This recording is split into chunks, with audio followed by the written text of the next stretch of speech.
Hello friends, welcome back to our YouTube channel. मैं प्रेम भाटिया आपका स्वागत करता हूं। इस वीडियो में हम जानेंगे एलडीएल कोलेस्ट्रॉल। आप जानते हैं एलडीएल कोलेस्ट्रॉल को बैड कोलेस्ट्रॉल भी कहा जाता है, क्योंकि जो एलडीएल कोलेस्ट्रॉल होता है वो हमारी जो धमनियां होती हैं उसमें ये जमा होता रहता है।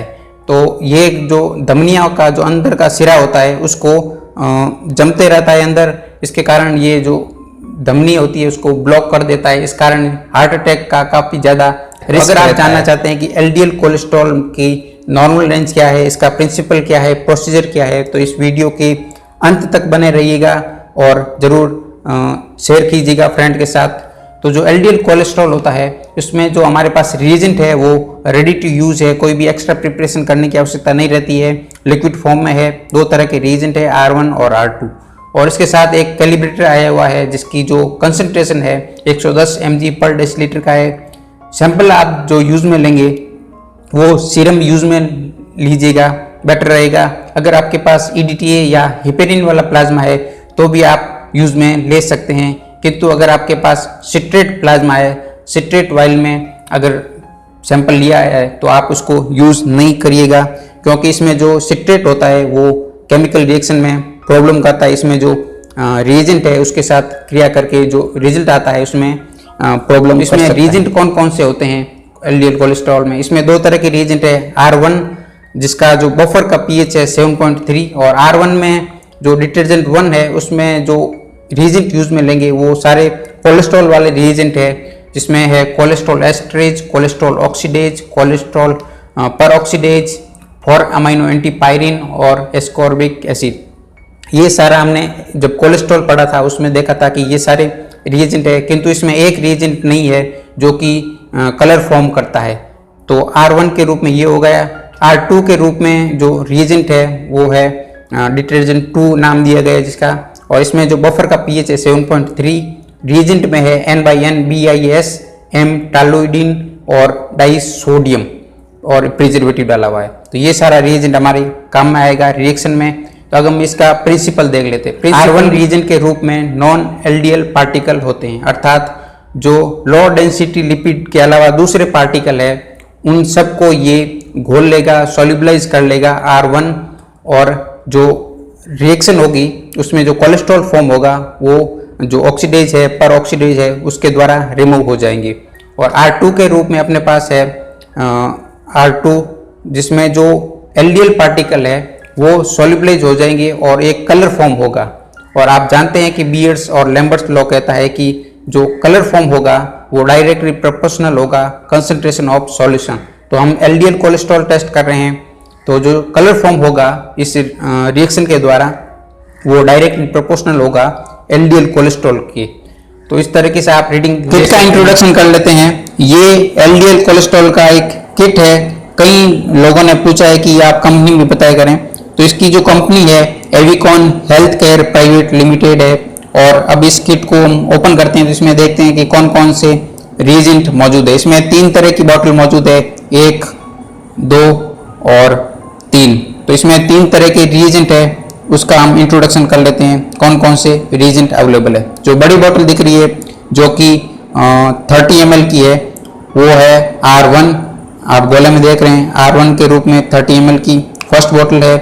सेकंड बॉटल है वो R2 की है जो कि 10 ml। तीसरा जो वाइल अपने पास अवेलेबल है वो है कैलिब्रेटर, और वो पाउडर फॉर्म में आता है। इसको आप 1 ml डिस्टिल वाटर मिला के इसको वर्किंग में ला सकते हैं। ऐड 1 ml डिस्टिल वाटर इसमें, और ये 110 mg का पर डिस्टिल का है। टेस्ट लगाने के लिए हमें 3 ट्यूब में लेनी है, ग्लास ट्यूब लेनी है जिसको हम मार्क कर लेंगे ताकि कोई कंफ्यूजन न रहे। फर्स्ट ट्यूब को B से ब्लैंक के रूप में, सेकंड ट्यूब को S फॉर स्टैंडर्ड, और थर्ड ट्यूब को हम मार्क कर लेंगे T यानी कि टेस्ट में। अगर आपके पास सैंपल ज़्यादा रहते हैं तो आप इसको मार्किंग करने की कोई आवश्यकता नहीं रहती है, आपको थोड़ा ध्यान से टेस्ट करना है। तो R1 के रूप में हम यूज़ में लेंगे 600 माइक्रोलीटर रिएजेंट, ठीक है। तो जो तीनों ट्यूब है सभी में R1 का 600 माइक्रोलीटर रिएजेंट यूज में लेना है, ठीक है। और R जो फर्स्ट ट्यूब है B फॉर ब्लैंक उसको हम ऐसे ही रहने देते हैं, इसको साइड में रख लेंगे। सेकंड ट्यूब है जिसको हमने एस से मार्क किया था, एस फॉर स्टैंडर्ड, तो इसमें हमें स्टैंडर्ड मिलाना है, स्टैंडर्ड अर्थात कैलिब्रेटर। तो इसमें जो अमाउंट चाहिए हमें वो 6 माइक्रोलीटर चाहिए। तो कैलिब्रेटर 6 माइक्रोलीटर लेना है और वो स्टैंडर्ड वाली ट्यूब है उसमें मिक्स करना है। ठीक है, तो इस तरीके से मिक्स कर लेंगे और मिक्स करके रख लेंगे। तीसरी ट्यूब हमने तय की थी टेस्ट के लिए, तो इसमें हमें पेशेंट का सीरम चाहिए। तो ये जो प्लेन वाइल है उससे हमें सेम अमाउंट यानी कि 6 माइक्रोलीटर सीरम लेना है। 6 माइक्रोलीटर सीरम लेके जो तीसरी ट्यूब थी जिसको हमने मार्क किया था टी, उसमें डालना है और उसमें डाल के हम इसको रख लेंगे 5 मिनट के इंक्यूबेशन पे।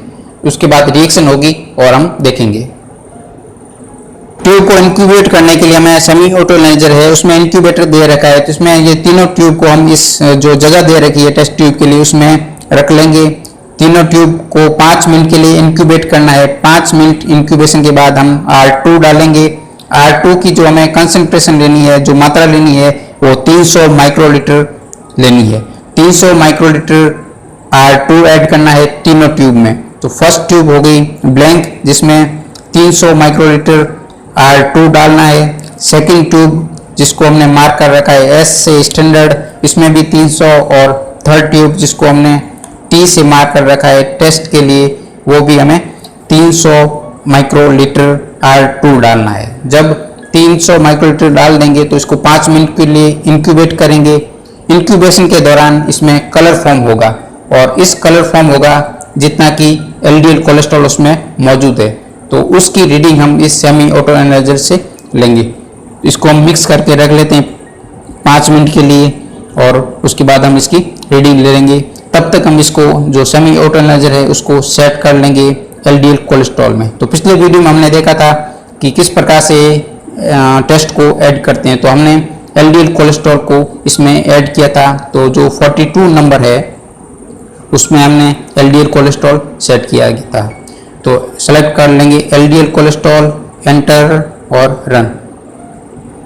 जब इसमें 37 डिग्री का टेम्परेचर अटेंड हो जाएगा तो हम इसको डिस्टिल वाटर से एस्पायरेट करेंगे और जब इसका टेम्परेचर अटेंड हो जाएगा तो उसके बाद ये रेडी होगा टेस्ट के लिए।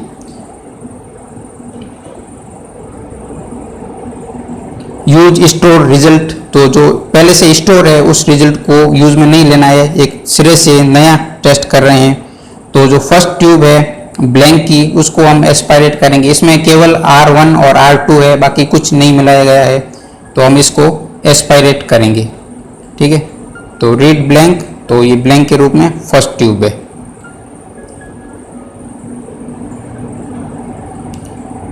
सेकंड ट्यूब है अपने स्टैंडर्ड की, और अगर ये स्टैंडर्ड मांगेगा तो हम इसको स्टैंडर्ड एस्पायरेट करेंगे। तो ये पूछ रहा है रीड स्टैंडर्ड, तो जो सेकंड ट्यूब है स्टैंडर्ड के रूप में जिसमें आप देख रहे हैं इसका कलर फॉर्म हो चुका है, तो इसको हम एस्पायरेट करेंगे स्टैंडर्ड को, और जो भी ये स्टैंडर्ड है उसके अनुसार ये अपने को सेट कर लेगा, उसी के अनुसार ये अपनी रीडिंग देता रहेगा।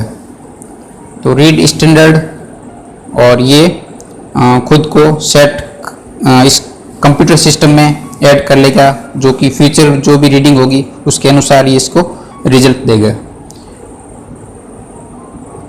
और थर्ड अब मांग रहा है रीड सैंपल। सैंपल के रूप में अपने पास तीसरी ट्यूब है जिसमें हमने 6 माइक्रोलीटर पेशेंट का सीरम मिलाया था और 5 मिनट का इंक्यूबेशन के बाद अब देखते हैं इसकी क्या रीडिंग आती है, क्या इसका LDL कोलेस्ट्रॉल है।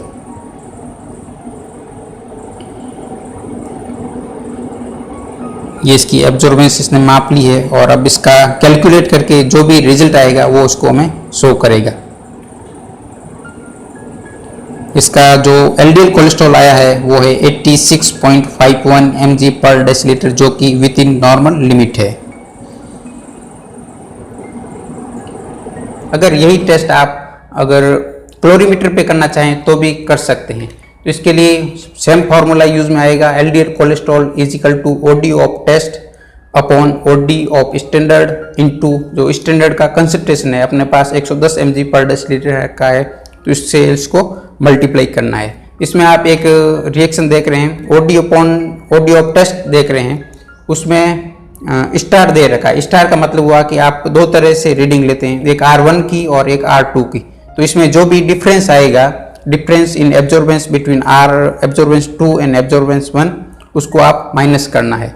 तो जो भी एब्जॉर्बेंस आएगी डिफरेंस करने के बाद, वो उसको हमें वहाँ ओडी ऑफ टेस्ट जहाँ स्टार लगा है वहाँ रखनी है, और फिर नीचे आ जाएगा optical density of standard into 110 का हमारा स्टैंडर्ड है या कैलिब्रेटेड है, उससे मल्टीप्लाई करना है। तो आपकी जो भी रीडिंग है उसका रिजल्ट आ जाएगा। अब हम देख लेते हैं इसकी जो नॉर्मल रेंज क्या होती है।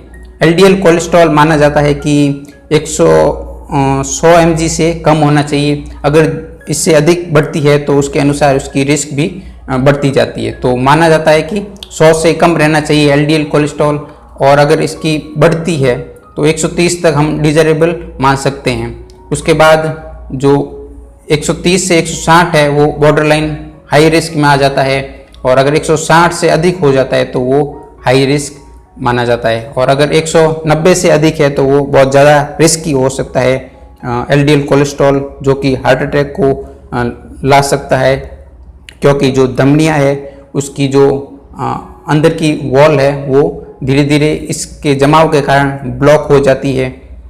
तो आप इसको ज़रूर देख लीजिएगा, ठीक है। आई होप आपको वीडियो पसंद आया होगा। तो वीडियो पसंद आया है तो लाइक कर लीजिएगा, फ्रेंड के साथ शेयर भी कीजिएगा ताकि फ्रेंड को भी फ़ायदा मिले। और अपने जो बायोकेमिस्ट्री में काफ़ी सारे वीडियो आ चुके हैं, शायद शुगर से लेके RFT, LFT, लिपिड का जो ये लास्ट वीडियो था जिसमें सारा कुछ कवर हो चुका है। लिपिड में हमने देखा कोलेस्ट्रॉल, TG, HDL और ये LDL भी हो गया। अब एक और वीडियो हम आपके लिए प्रोवाइड कराएंगे जिसमें लिपिड प्रोफाइल का थोड़ा डिटेल से हम डिस्कस करेंगे। तो थैंक यू वेरी मच।